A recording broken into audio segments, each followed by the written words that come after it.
So what's this fucking doctor's appointment you had all of a sudden when my friend comes to see you, huh? What do you think, I'm still the kid on the school bus? Hey man, look, I know I fucked up. Wasn't my fault the day was fucking raining. What do you got for me? A Fiat Punto. Stand up. Why? Because I just said so. Get up. Get up or I'm gonna rip your fucking head off. Get up. Come on.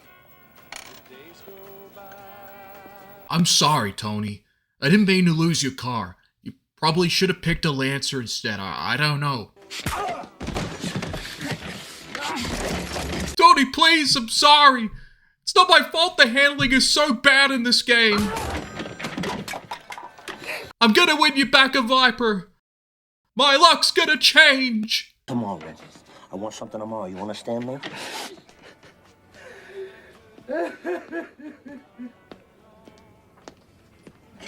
Hey everyone, how's it going? I'm continuing to dig through the past, and a lot of that, as of late, has been in the racing realm.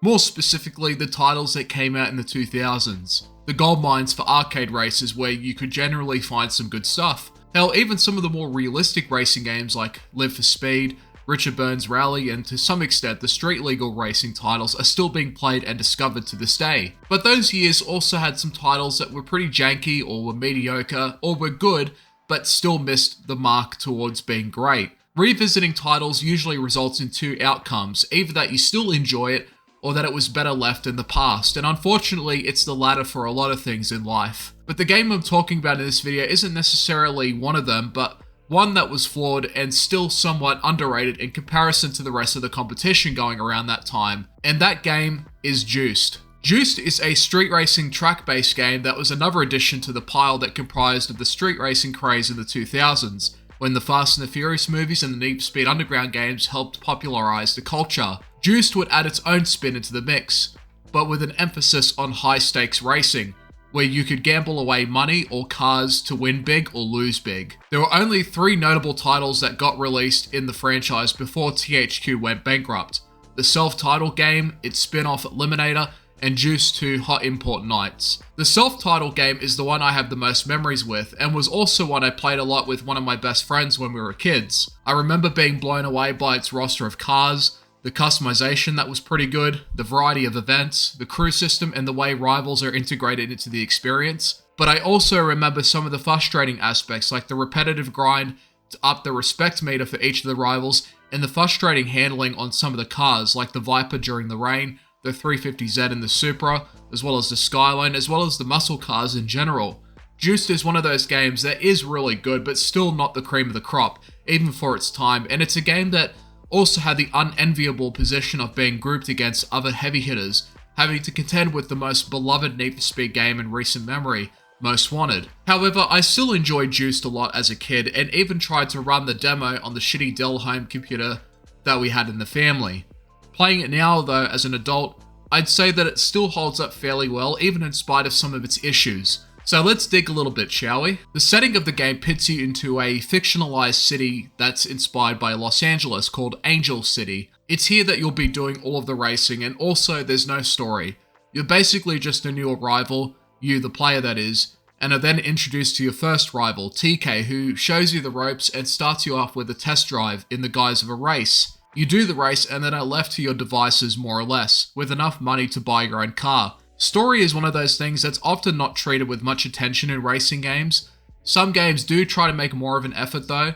One in particular, Racing Lagoon, had a JRPG-like structure with its story, with dialogue, cutscenes, and character development going on. It just happened to be, a game with street racing attached to it, and it was a pretty unique title too for its time. A story doesn't always need to be epic or even well written in a racing game, but it should be there to give you reasons to care or to add more to the existing setting. It's why Most Wanted and Carbon are memorable titles in the Need for Speed series, because even though the stories and scenes are pretty cringe, we still remember them.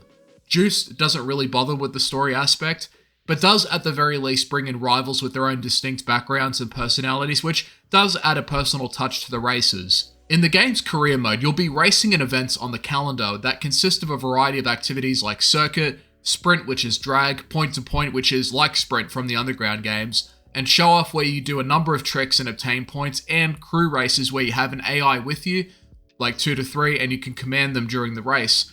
Although on the PC port that's pretty botched, I haven't been able to do a successful crew race, which is too bad, and I'll get back to the technical issues later on. Naturally, you'll meet new rivals over time and you'll get their phone number. The main goal in the career mode of this game is to max out the respect meter of all of the rivals. Certain numbers unlock new perks, like being able to watch their races, participate in their races, race for pink slips, and finally hosting your own events in their turf.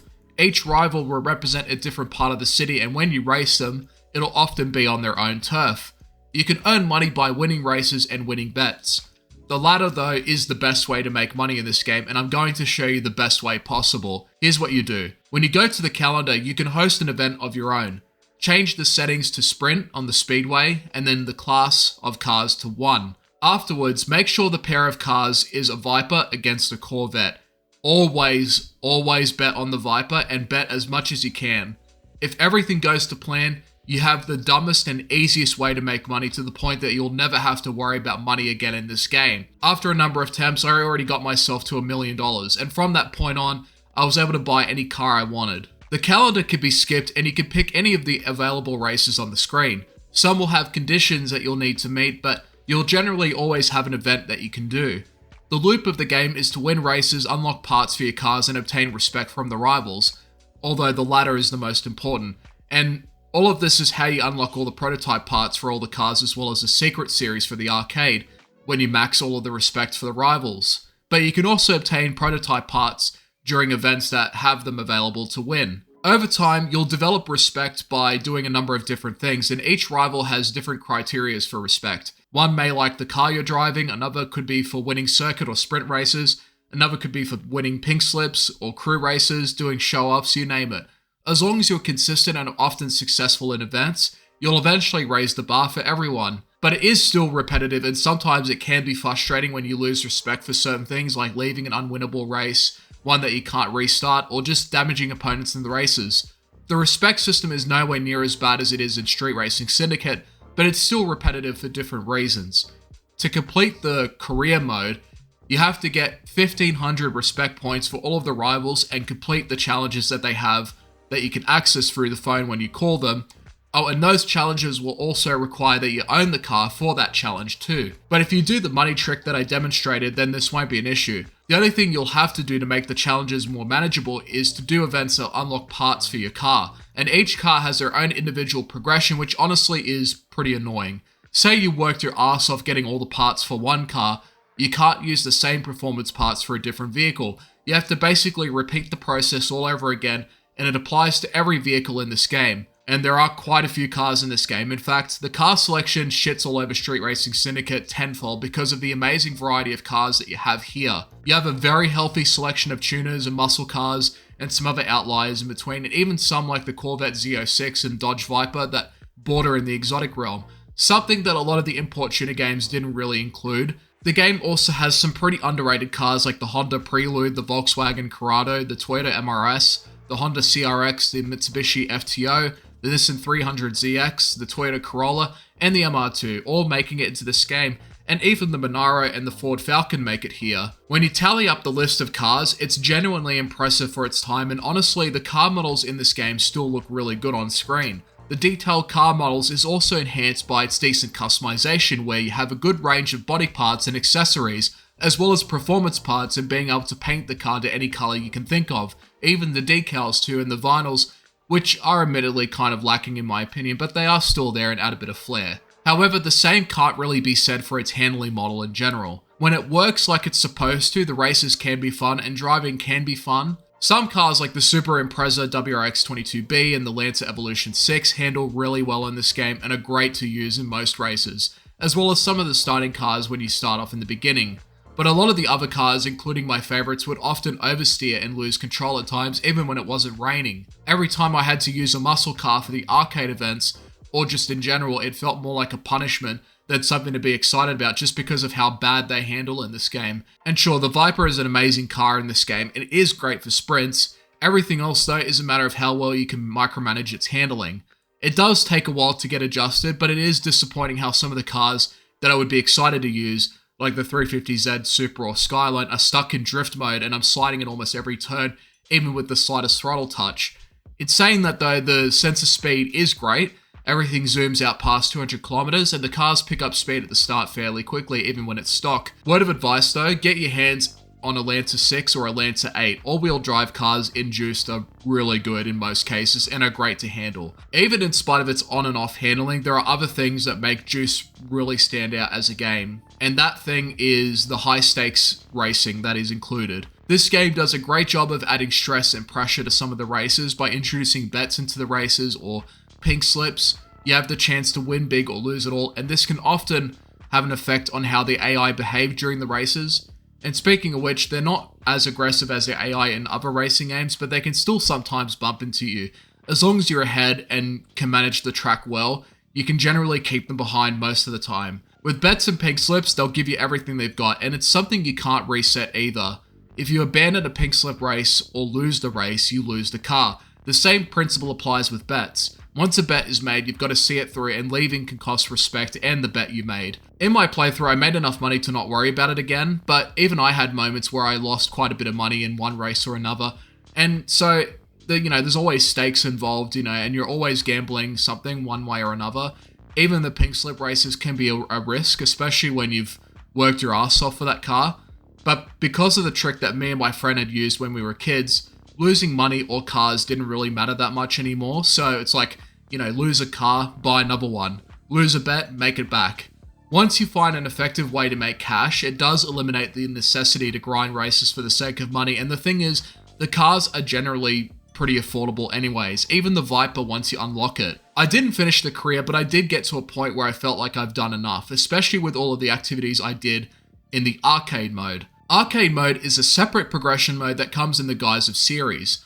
Each series hosts its own group of cars and events, and completing all of the events in that series unlocks the next series, as well as cars and tracks to use in the custom mode. Each series gets progressively harder, but this mode is a great opportunity to test out all the different vehicles that you can obtain in the career mode and see which cars work best for you. I ended up doing all of the arcade series, including the bronze, silver, and gold prototype.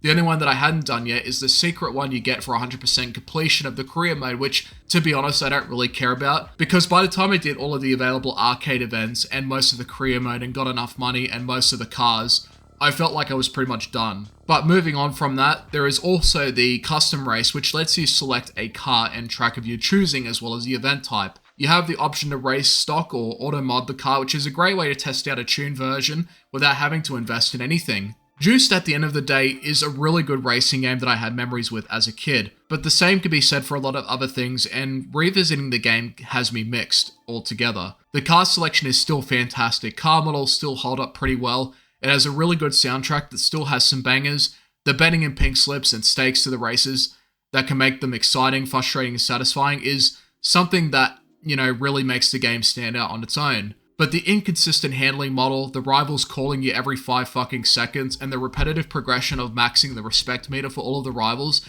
is where the game misses the mark towards being one of the greats. It was one of the better alternative street racing games for its time, especially in comparison to Street Racing Syndicate or LA Rush, another game that doesn't look as good as I remember. Also, running this game on PC was a huge pain in the ass since it's basically abandonware and hasn't been updated for, forever. I would have crashed the desktops just for touching the right analog stick to my controller, the NOS button wouldn't work, gearing on manual would go from 1 to 5 immediately, which made sprint races impossible. The game was a nightmare to set up, and even during my playthrough I still had problems and couldn't really do the career races because my keyboard button wouldn't work after applying controller fixes. The worst part about all of this is that we're going to be stuck with these sort of issues forever because the company no longer exists and no other studio seems to be interested in the IP. All we have left is a botched PC port that does run well, but is a pain in the ass to set up and control, and 2 spin-offs that didn't do as well as the first game in terms of sales. Juice 1 is still a good game, even in spite of the issues I've been reminded of, but I am happy to just leave it in the past, and honestly, I just want to make room for new experiences. Hell, I might even give the other 2 Juice titles a go down the track since I've actually never played them before. Anyway, I'm glad I came back to Juiced. It was a good memory revisit while it lasted. Definitely pick it up and try it out if you can. Thanks for watching. My car! I can't believe you actually won my car! This is so bad. Oh man. Just take it and wipe that stupid grin off your face. This isn't over, dude. Not by a long shot.